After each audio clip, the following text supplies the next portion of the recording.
हाँ, तो हम इस वीडियो में बात करने वाले हैं problem based on uniform charge distributed wire, है ना। उसी से रिलेटेड हम लोग क्वेश्चन करेंगे आज। तो सबसे पहले प्रीवियस वीडियो में हम लोग क्या पढ़े थे कि प्रीवियस वीडियो में ये था कि एक वायर है जो कि इस पर ये वायर मान लेते हैं इन्फिनिटी लेंथ का है, ठीक।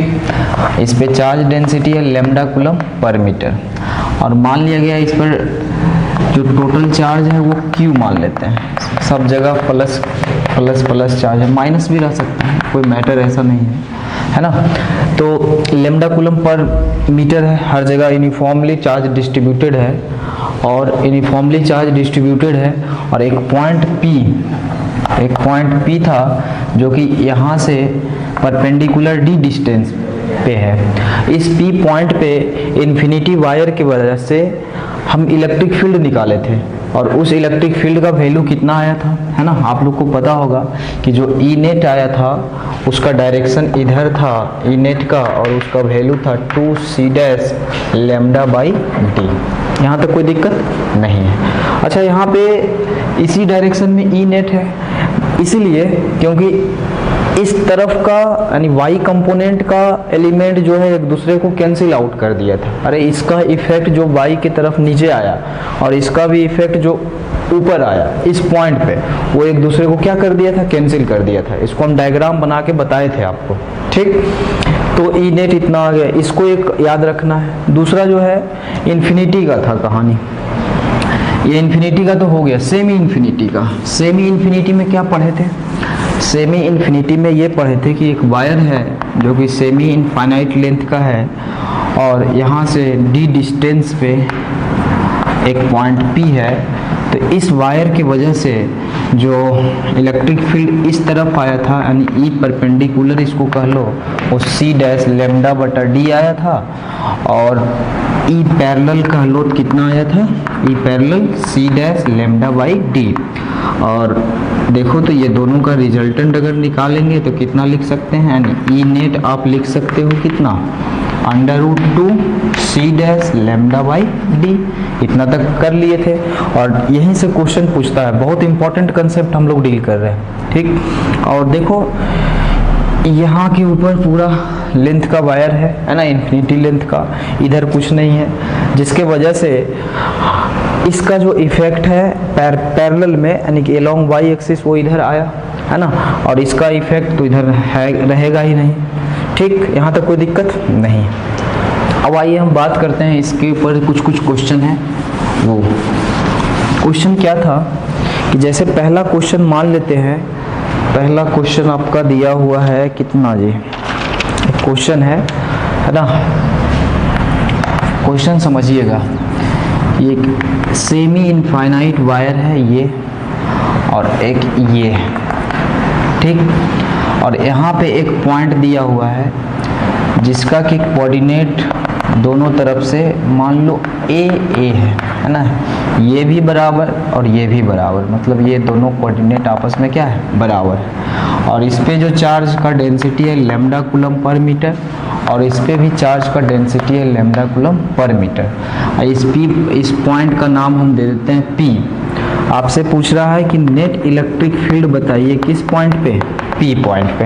क्या आप निकाल पाएंगे, है ना। प्रीवियस कंसेप्ट लगाओ और पूरा का पूरा निकाल लो। अब देखो सेमी इनफाइनाइट वायर है तो सेमी इनफाइनाइट वायर के वजह से हम लोग जानते हैं इलेक्ट्रिक फील्ड किधर किधर होता है ना। थोड़ा सा अगर इसको सोचिएगा समझिएगा तो बन जाएगा बहुत आसानी से। तो ट्राई कीजिए आप और हम भी बनाते हैं। देखो ये कौन सा वायर है, semi infinite. Semi infinite wire है कि उस पर चार्ज डेंसिटी लैम्डा कूलम पर मीटर और ये भी सेमी इनफाइनाइट वायर है और इस पे चार्ज डेंसिटी कितना है, लैम्डा कूलम पर मीटर। चलो ठीक है, इस वायर का नाम हम दे देते हैं 1 और इसका वायर का नाम दे देते हैं 2। अब 1 की वजह से सबसे पहले निकालो इस P पॉइंट पे। तो 1 की वजह से इस P पॉइंट पे निकालेंगे तो यहाँ पे 2 आएगा। एक तो इसके वजह से चूंकि ये पॉजिटिव चार्ज डिस्ट्रीब्यूशन है तो इस P पॉइंट पे जो E परपेंडिकुलर होगा उसका डायरेक्शन इधर हो जाएगा, किसके वजह से निकाल रहे हैं? 1 है ना, वायर नंबर 1 के वजह से। आप कहोगे सर ऐसा क्यों होता है कि परपेंडिकुलर इधर है? क्योंकि ये पॉजिटिव चार्ज डिस्ट्रीब्यूशन, इस पर पॉजिटिव चार्ज डिस्ट्रीब्यूटेड है, और यहाँ पे अगर आप टेस्ट चार्ज पॉजिटिव लाओगे तो पॉजिटिव को रिपेल करेगा, यानी कि फोर्स का डायरेक्शन इधर। और चूंकि हम पॉजिटिव टेस्ट चार्ज लेकर के आए हैं, इसलिए इलेक्ट्रिक फील्ड का भी डायरेक्शन इधर हो जाएगा। समझ में आ गया? अब देखो ई परपेंडिकुलर इधर हो गया। अब बात आ जाता है कि इसके लिए ई पैरेलल किधर होगा? तो ई पैरेलल किधर होगा, है ना, इसका ही बचेगा कंट्रीब्यूशन, तो ई पैरेलल इस साइड में हो जाएगा, वो होगा कितना? E parallel. अब कहोगे सर ई पैरेलल है इधर, ई परपेंडिकुलर है इधर, तो आप ई पर 4 वायर 1 की बात करेंगे। 4 वायर 1 ई परपेंडिकुलर क्या आप निकाल सकते हैं? फॉर्मूला तो आपको पता है, C dash lambda by D, और क्या है? Sine theta 1 plus sine theta 2। इतना तक सही। अब देखो थीटा 1 कितना है और थीटा 2 कितना है, इसके बारे में हम लोग जानेंगे, है ना। थीटा 1 कितना है और थीटा 2 कितना है, इसके बारे में हम लोग को जानना है। चलिए तो देखिए, इस वायर की बात कर रहे हैं तो एक हम ये मिलाने का कोशिश कर रहे हैं, इंड हमें पता है कि ये मिलेगा, है ना। कितना डिग्री का एंगल लेना पड़ेगा? 90 डिग्री का। आप खुद देखो, और इसी पॉइंट से हम इस इंड को मिलाते हैं। ये जो सेमी इनफाइनाइट वायर है उसके दूसरे इंड को भी मिला दिए। अब हमें किसी तरह से ये एंगल पता चल जाए तो बात बन सकता है। तो आप देखो ये जो है वो कितना है? ए, और ये भी कितना है? ए, और ये एंगल हो गया कितना डिग्री? फिर से समझिए, ये ए हो गया और ये भी ए है कोऑर्डिनेट के हिसाब से, और ये एंगल 90 डिग्री, इट मीन्स ये भी 45 है। अगर ये 45 है, एक मिनट, अगर ये 45 है तो ये भी कितना हो जाएगा? 45 डिग्री। बात समझें? क्लियर हो गया? इसका मतलब थीटा 1 हो गया 90 डिग्री और थीटा 2 हो गया कितना डिग्री? 45 डिग्री। तो बताइए, ई डायरेक्ट लिख देते हैं यहीं पे, तो आप वैल्यू डायरेक्ट बताना। ई परपेंडिकुलर का value C dash lambda by D, और साइन 90 का वैल्यू कितना होता है? साइन 0 तो साइन 90 का वैल्यू 1 होता है प्लस, और साइन 45 का वैल्यू 1/√2 हो जाएगा। यहाँ तक कोई दिक्कत नहीं। अब आपका सवाल है ई पैरेलल निकालने का। फॉर्मूला जानते हो? नहीं जानते हो? फिर हम रिपीट कर रहे हैं, सी dash lambda divided by D C dash lambda divided by D, और ब्रैकेट स्टार्ट करेंगे cos theta 2 minus cos theta 1। कोई दिक्कत यहाँ पे नहीं। अब फिर वही बात है, C dash lambda divided by D cos theta 2 का वैल्यू कितना है जी? 45 डिग्री, माइनस थीटा 1 का वैल्यू कितना है जी? 90 डिग्री। ठीक, तो ये सॉल्व करने के बाद कितना आ जाएगा? C dash lambda divided by D, और cos 45 का वैल्यू कितना होता है? cos 45 का वैल्यू 1/√2, और देखिए cos 90 का वैल्यू कितना हो जाएगा? तो चूंकि sin 90 का 1 होता है तो cos 90 का वैल्यू 0 हो जाएगा। ठीक, यहाँ तक कोई तकलीफ नहीं होना चाहिए। अब आइए ध्यान देते हैं, ये तो वायर फर्स्ट का निकल गया। अब सेकेंड वायर की बात करेंगे। तो सेकेंड वायर का क्या काम है और कैसे कहाँ लग रहा है? अब वायर फर्स्ट के लिए भूल जाओ, अब सेकेंड वायर के लिए सोचो। ठीक, थोड़ा सा इसको हटा देते हैं। सेकेंड वायर का बताओ परपेंडिकुलर क्या होगा? ई परपेंडिकुलर इस साइड में होगा। ठीक, ये किसके लिए है? सेकेंड वायर के लिए। ये किसके लिए था? First wire. ये किसके लिए था? First wire. अब देखो ई परपेंडिकुलर इधर हुआ सेकेंड वायर का, अब ई पैरेलल किधर होगा? तो चूंकि इनफाइनाइट लेंथ इधर जा रहा है, मतलब अनंत इधर की ओर जा रहा है, इसका मतलब इधर का कंट्रीब्यूशन ज़्यादा होगा। इट मीन्स ई परपेंडिकुलर इधर है और ई पैरेलल उसका इधर हो जाएगा। किस वायर के लिए? सेकेंड वायर के लिए। समझे?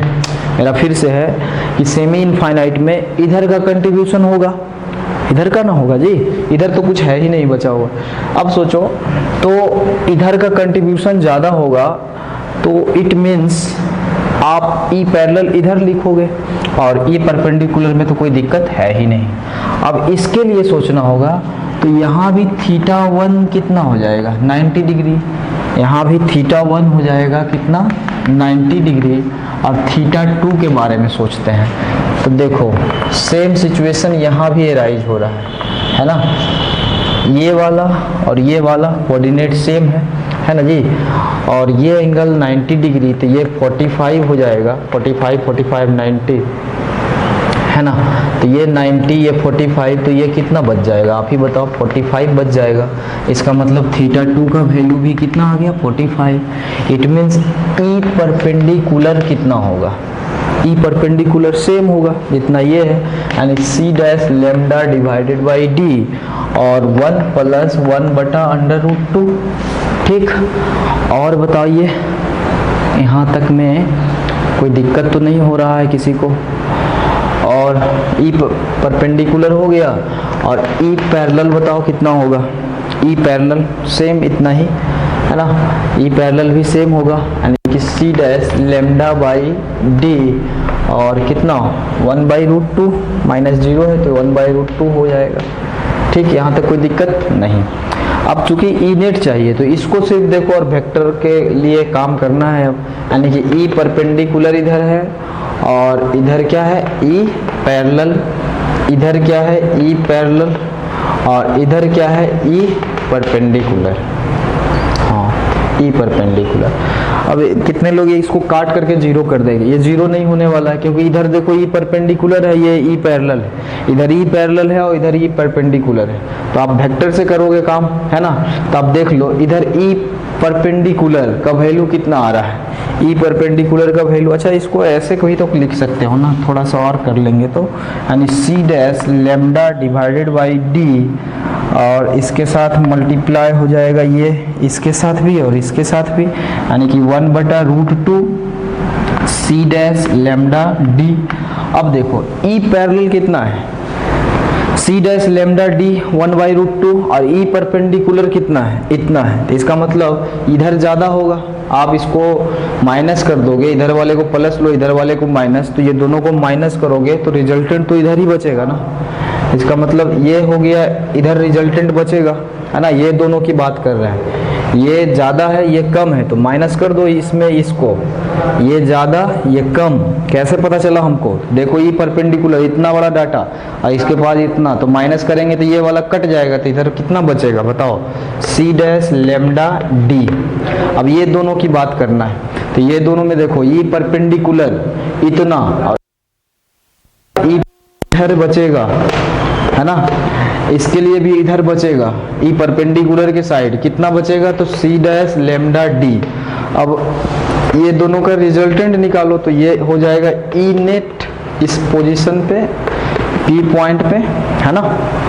ई नेट का value √2 c dash lambda by T और यही हमारा आंसर हो गया। बात समझ में आया? ठीक, कोई दिक्कत है तो बताओ है ना। और देखो d का वैल्यू कितना हो जाएगा, d का वैल्यू तो a हो जाएगा ना। तो आप ई नेट के लास्ट में लिख दो इसको कि √2 c dash lambda by a।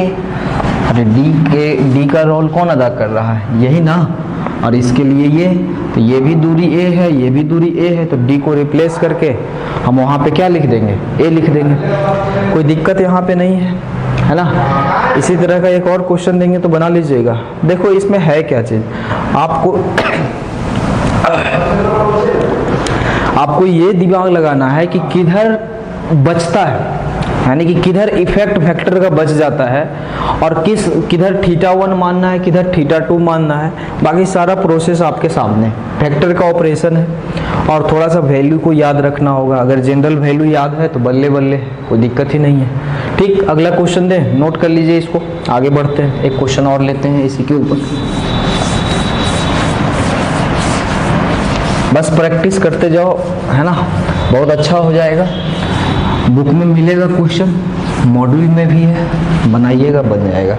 Next question ये है कि एक स्क्वायर है और उसका ये देखो क्वेश्चन ये दिया हुआ है कि एक स्क्वायर है, उसका साइड ए है और इस तरह से दे रखा है। बस थोड़ा सा दिमाग लगाओगे काम हो जाएगा। ठीक, स्क्वायर है तो इसका मतलब सब साइड तो बराबर होगा, ये पहले दिमाग में रख लेते हैं। और इसका सेंटर पे कह रहा है निकालने के लिए ई नेट। सेंटर पे एक पॉइंट दिया हुआ, कैसे हो गया जी, मिल जाओ, हाँ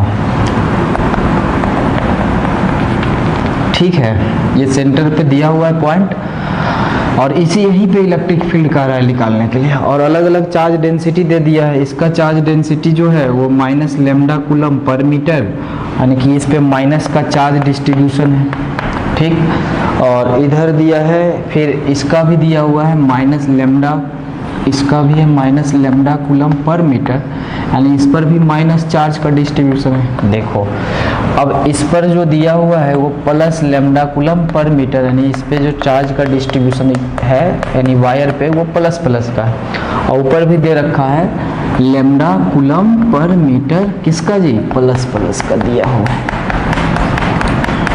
ठीक। अब इस पॉइंट पे आपसे सवाल किया है क्या चीज़ निकालने के लिए, क्या करोगे, सोचना पड़ेगा थोड़ा सा, ठीक। अब देख लो, हम क्या करते हैं, वायर का नंबरिंग कर देते हैं, यहीं से स्टार्ट कर दे, क्या कर देते हैं 1 2 3 4। अब जो वायर के बारे में सोचेंगे पूरा का पूरा माइंड वहीं पे लगाना है, और उसका पहले वैल्यू को हम लोग कैलकुलेट करेंगे इलेक्ट्रिक फील्ड का डायरेक्शन के साथ। तो यानी कि वायर नंबर 1 के बारे में सोचो, देखो पहले तो हर जगह प्लस मिलता था, अब जो है माइनस मिलने लगा है।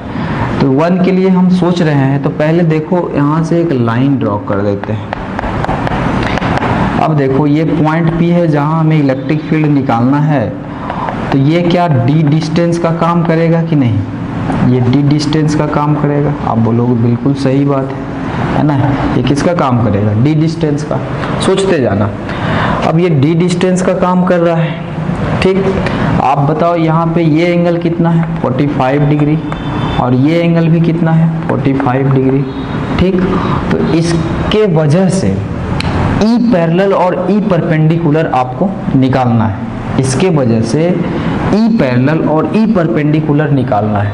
आपको याद होगा, थोड़ा सा ऑपरेशन करने से पहले हम सोचते हैं कुछ बातें, कि अगर ये डी डिस्टेंस था और ये वाला एंगल भी 45 था और ये एंगल भी 45 था, तो इसमें क्या हुआ था, y कंपोनेंट एक दूसरे को कैंसिल कर दिया था और बचा था सिर्फ x कंपोनेंट, यानी कि क्या बचा था, ई परपेंडिकुलर बचा था। ई पैरेलल इसके वजह से इधर जितना आया था और इसके वजह से फिर इधर जितना आया था, दोनों बराबर था और अपोजिट डायरेक्शन होने के कारण कट गया था, ये हम बता चुके हैं, है ना। तो अब सिर्फ इसकी बात हम लोग करेंगे, क्योंकि ये दोनों तो साफ हो गया ना, तो इसकी बात करेंगे, ठीक। तो चूंकि उस समय यहाँ पे पॉजिटिव चार्ज का डिस्ट्रीब्यूशन था, तो यहाँ भी हम प्लस क्यू लाए थे, यानी प्लस क्यू लाए थे, मतलब ये हमेशा सोचना है कि जहाँ इलेक्ट्रिक फील्ड निकालना है वहाँ यूनिट पॉजिटिव या फिर प्लस क्यू टेस्ट चार्ज को लेकर के आना है, टेस्ट चार्ज प्लस में होना चाहिए। तो फोर्स का डायरेक्शन इधर, तो इलेक्ट्रिक फील्ड का डायरेक्शन भी इधर। अब मामला थोड़ा कुछ अलग है, यहाँ माइनस है, तो आप खुद सोचो कि जब आप test charge plus Q naught लाओगे तो वो फोर्स का डायरेक्शन तो इधर हो जाएगा, तो इलेक्ट्रिक फील्ड का भी डायरेक्शन इधर हो जाएगा। क्या, फोर्स का डायरेक्शन इधर, तो इलेक्ट्रिक फील्ड का भी डायरेक्शन इधर। इट मीन्स इसके लिए जो बचेगा सिर्फ ई परपेंडिकुलर, वो इधर होगा। आया बात समझ में, ठीक। उसी तरह से 2 नंबर चार्ज के लिए सोचिए, तो इसके लिए ई परपेंडिकुलर इधर होगा, ठीक। और हर जगह एंगल तो 45 मिल रहा है ना।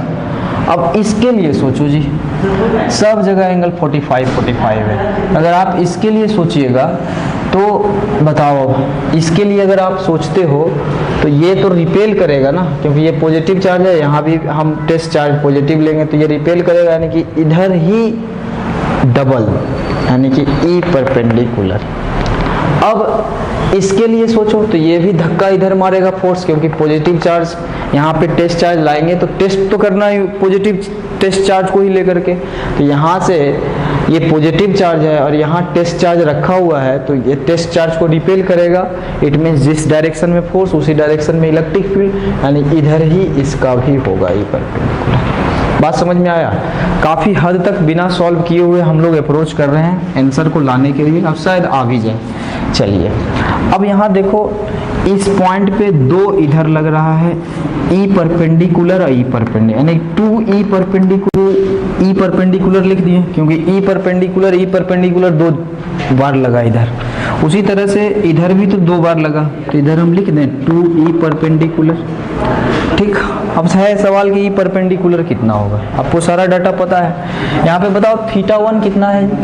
ई परपेंडिकुलर निकालने के लिए आपको θ1 और θ2 का जरूरत होगा ना, तो θ1 कितना है देख लो ना, सब जगह 45 का है, यानी θ1 हो गया 45 डिग्री एंड θ2 भी हो गया कितना 45 डिग्री।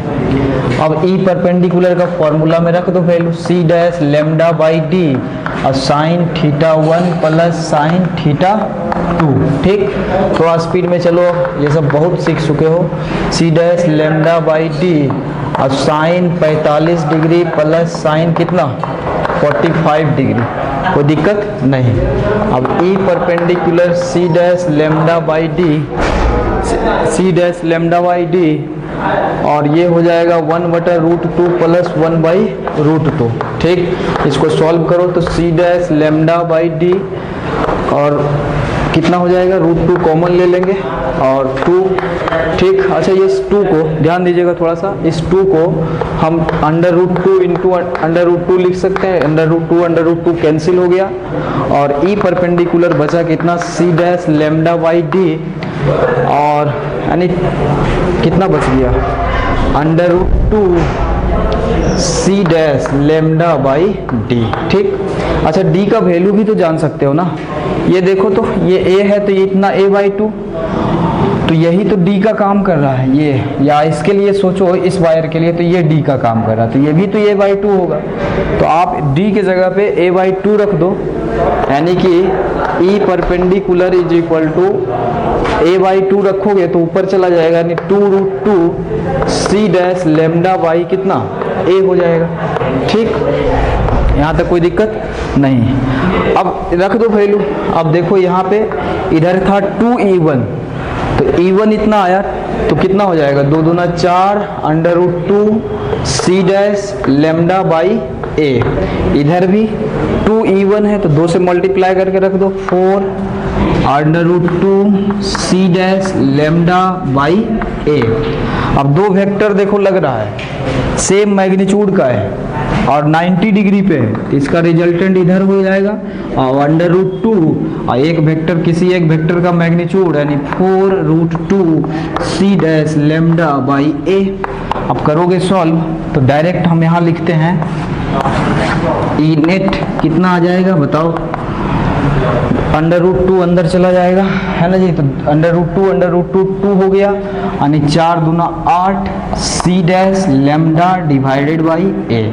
यही आपका आंसर हो गया डायरेक्शन ई नेट का इधर, है ना। इतना क्वेश्चन समझ में आ गया।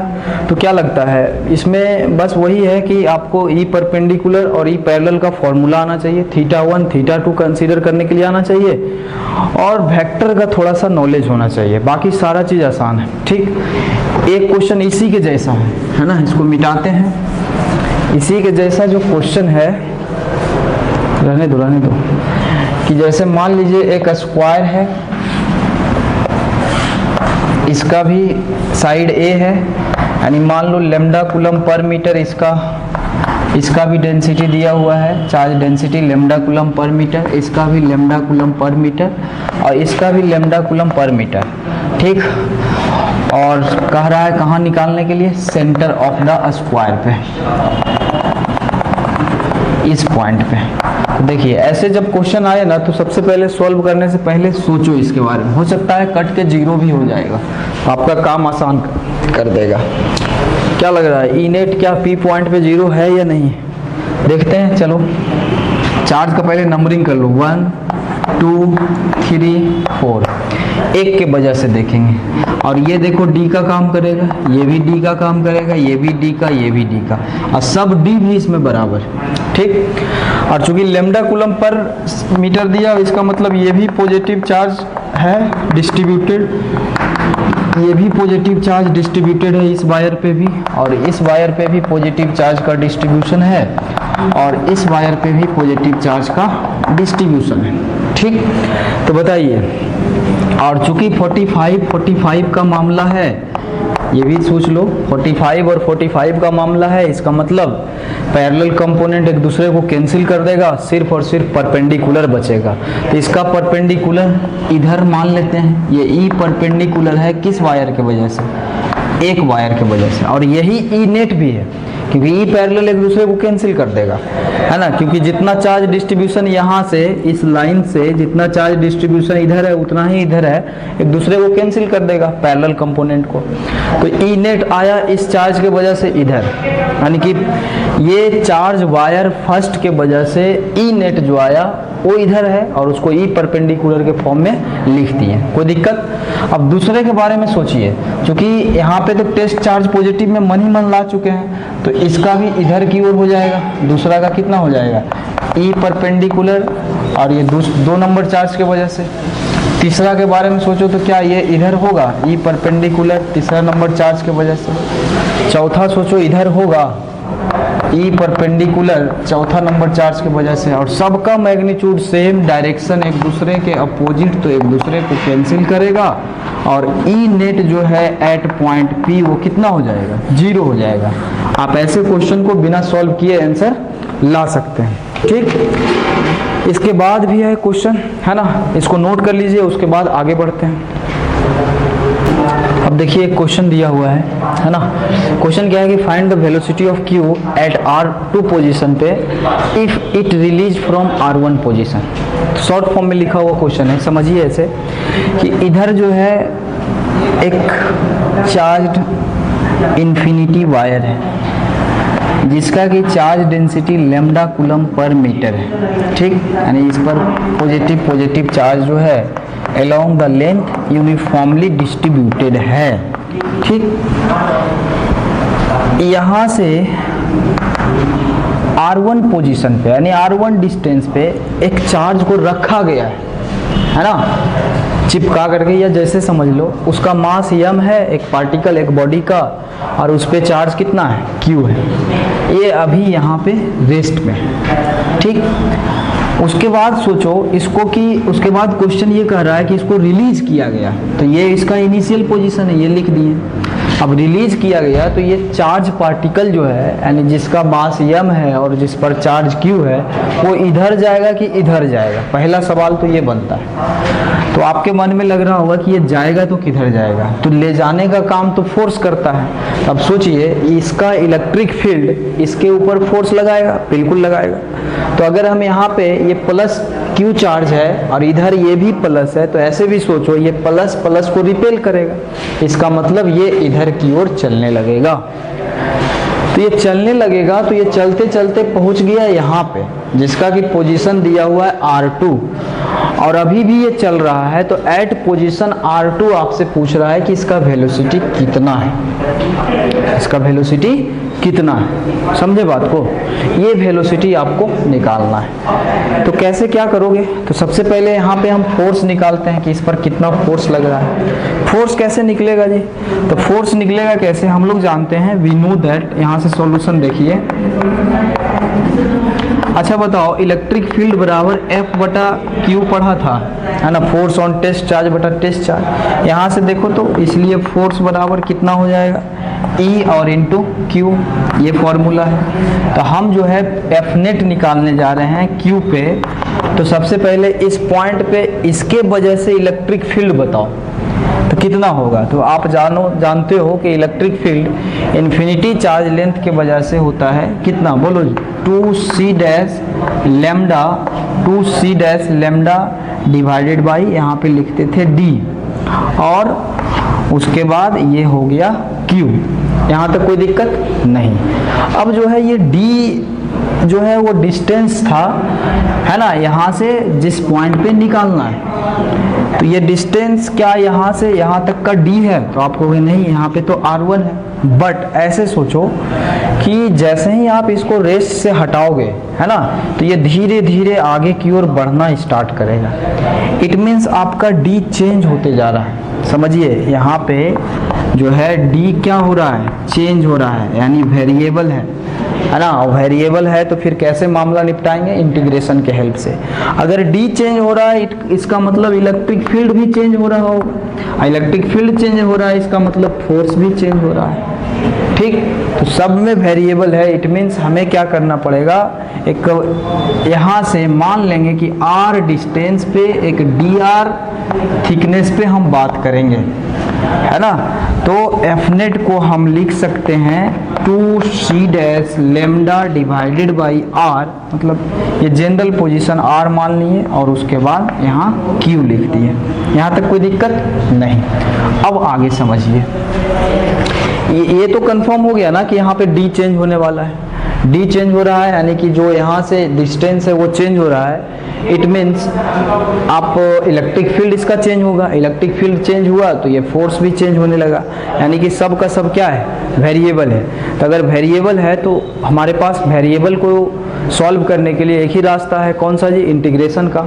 इट मीन्स अब आगे देखो, F net is equal to इतना लिख दिया तो एफ बराबर एम ए होता है, तो mass into acceleration is equal to कितना लिख सकते हो, 2c dash lambda divided by are, और आर चेंज कर रहा है ना, और क्या होगा Q।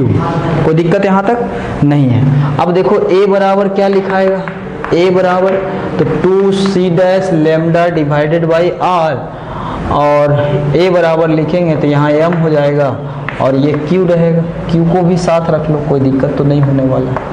ठीक, अब एक्सेलरेशन निकल गया तो आपके मन में फिर लगेगा कि अब हमें वेलोसिटी निकालना है, तो डायरेक्ट इक्वेशन ऑफ मोशन लगा देंगे, लेकिन यहाँ भी पॉसिबल नहीं है। यहाँ भी आपको याद दिला दें कि a जो है वो फंक्शन है किसका, r का, और r जो है वो बदल रहा है, r क्या हो रहा है, बदल रहा है ना, वेरिएबल।